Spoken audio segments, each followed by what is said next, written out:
The first sound was not a growl.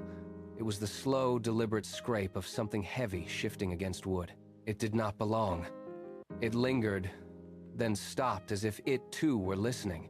The boy stood in the hallway, fingers curled into his blanket, eyes wide. He pressed his back against the wall, listening to the silence that followed. The sound returned, a rhythmic dragging that vibrated through the floorboards. He turned and ran, his bare feet slapping against the wood. He reached the doorway of his father's room.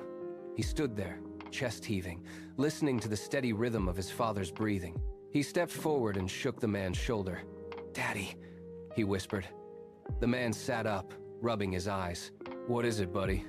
The boy did not move, his gaze fixed on the dark corridor behind him. "There is something under my bed," he said. The man sighed, swinging his legs out of bed. The boy gripped his hand as they turned toward the hallway where the scraping had just begun again. They moved into the hallway. The air felt thick, pressing against their skin like a physical weight. Every step they took seemed to amplify the silence, making the house feel larger and more hollow than it had minutes ago. The scraping sound returned, a sharp, metallic drag that echoed once and then vanished. The man stopped, his hand tightening on the boy's shoulder, his head tilted toward the darkness. He held his breath, waiting for a repeat. They reached the bedroom door. It stood wide open. The boy pulled back, his heels digging into the floorboards. "I closed it," he whispered. The man stepped inside, his eyes scanning the corners and the shadows cast by the moonlight. Toys lay scattered across the floor. A bear leaned against the bed frame, its glass eyes catching the faint light. Everything appeared undisturbed. The man walked to the edge of the bed. He gestured to the empty space. "See? Nothing here." The boy did not move. "It is still there," he insisted, his voice barely audible. The man knelt, his knees hitting the floor with a dull, heavy thud that seemed to vibrate through the entire room. He reached for the edge of the mattress, his fingers brushing the fabric as he lowered his head. He leaned down, his face inches from the dark gap beneath the bed frame.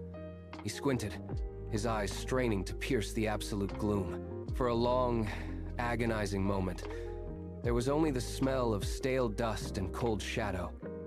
Then, the darkness blinked. Two eyes ignited in the void, burning with a cold, ancient light that seemed to consume the surrounding space. The man froze. A wet, rasping inhale filled the narrow space between them, smelling of damp earth and deep, stagnant rot. A long, pale finger emerged from the blackness and tapped rhythmically against the underside of the mattress.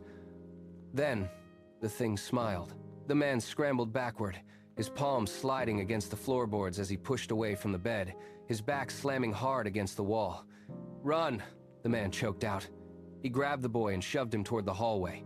They sprinted, the floorboards groaning and snapping under their weight as they tore through the dark. Behind them, the sound of heavy, dragging limbs echoed against the wood, rhythmic and hungry. They reached the living room. The man fumbled, his fingers clawing at the wall until he found the light switch and flicked it. The room flooded with light, but the hallway remained a tunnel of shadows. The scraping sound grew louder, vibrating through the floor. The man grabbed a heavy brass lamp from the side table, his hands shaking but his grip firm.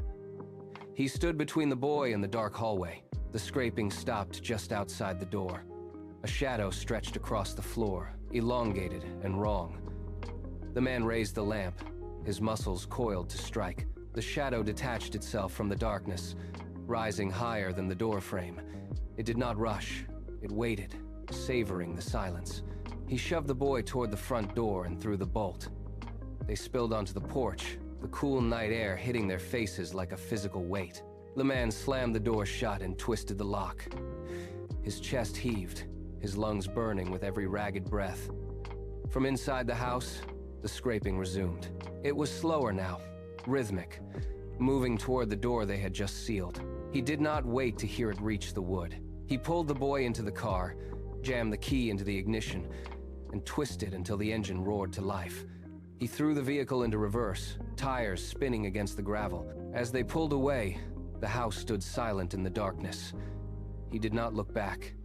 He kept his eyes on the road, driving into the night, leaving behind the structure that was no longer a home. The distance grew, until the house was nothing but a shadow in the rearview mirror.